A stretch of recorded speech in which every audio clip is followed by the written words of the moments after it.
Science का important questions मैं tap कर रहा हूं और उसका आंसर भी बता रहा हूं। बहुत ही इंपॉर्टेंट क्वेश्चन है जो आपके एग्जाम में पूरी तरीके से पूछे जाने की संभावना है। तो चलिए मैं क्वेश्चंस को टैप करता हूं। आज का जो हमारा इंपॉर्टेंट क्वेश्चन है वो बहुत ही इंपॉर्टेंट है क्योंकि ये आपके एग्जाम में आने की संभावनाएं हैं। तो चलिए मैं क्वेश्चंस को टैप करता हूं। क्वेश्चन है हमारा, डीएनए की प्रतिक्रिया बनाना जनन के लिए आवश्यक क्यों है? सिंपल क्वेश्चन है, डीएनए से रिलेटेड क्वेश्चन है। तो चलिए मैं आंसर को बताता हूं। आंसर है, डीएनए की नकल एक जैविक प्रक्रिया है जहां दो समान प्रतिक्रियाएं मूल डीएनए से बनाई जाती है। ओके, यह प्रक्रिया जनन में इसलिए आवश्यक है क्योंकि संतति में जैविक विरासत आ सके। अर्थात कह सकते हैं हम लोग कि माता पिता के गुणों को समान रूप से पाने के लिए बच्चों में समान डीएनए की नकल का आना बहुत ही ज्यादा जरूरी है, जिससे कि ये पता चल सके कि बच्चे का डीएनए माता पिता के डीएनए से मैच करे। अर्थात चलिए मैं नेक्स्ट क्वेश्चन को भी बताता हूं जो कि इंपॉर्टेंट है आपके एग्जाम के लिए। तो अगला क्वेश्चन मैं टैप कर रहा हूं।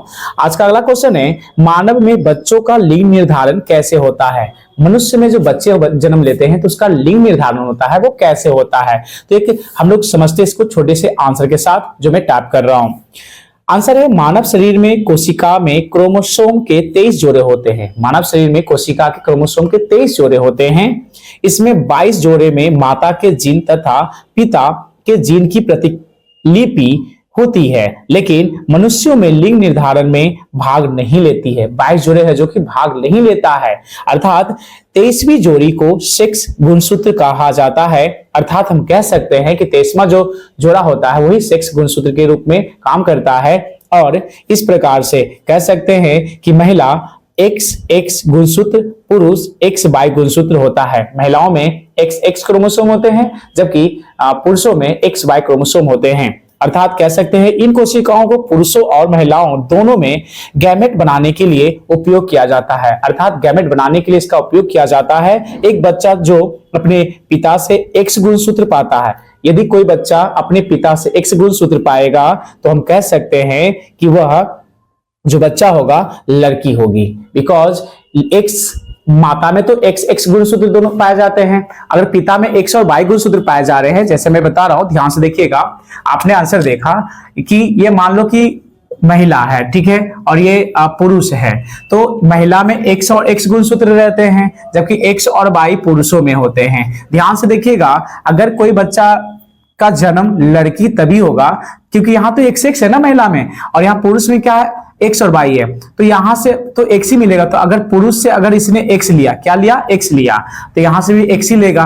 तो जब ये X लेगा तो यहाँ पे क्रोमोसोम क्या बन जाएगा, XX बन जाएगा। तो ये जो बनेगा वो बच्ची, अर्थात हम कह सकते हैं कि लड़की का जन्म होगा, सिंपल वे में। ओके, जबकि अगर लड़के का जन्म होगा वो तभी पॉसिबल है क्योंकि माता में तो X ही क्रोमोसोम है ना, यहां से X प्राप्त किया और जबकि पिता से क्या प्राप्त कर लिया, Y। अर्थात हम कह सकते हैं कि X और Y, अगर लड़का होगा तो X और Y इस तरह से क्रोमोसोम अगर प्राप्त करेंगे तो वो जो होगा वो बच्चा लड़का होगा। जन्म उसका क्या होगा, लड़का में। इस तरह से क्रोमोसोम की संख्या दर्शाई जाती है जो बहुत इंपॉर्टेंट है। अर्थात 23 जोड़े क्रोमोसोम होते हैं, टोटल होते हैं 46, जबकि 22 जोड़े क्रोमोसोम जो होते हैं बेकार होते हैं, लेकिन 23वां जो जोड़ी क्रोमोसोम होता है वो बहुत इंपॉर्टेंट होता है। इसी से बच्चे का निर्धारण किया जाता है जो कि आपके एग्जाम में पूछे जाने की संभावनाएं हैं। Okay, thank. चलिए नेक्स्ट क्वेश्चन को मैं टाइप करता हूं, ध्यान से देखिएगा। अगला क्वेश्चन से, क्या होता है जब अंड का निषेचन नहीं होता है?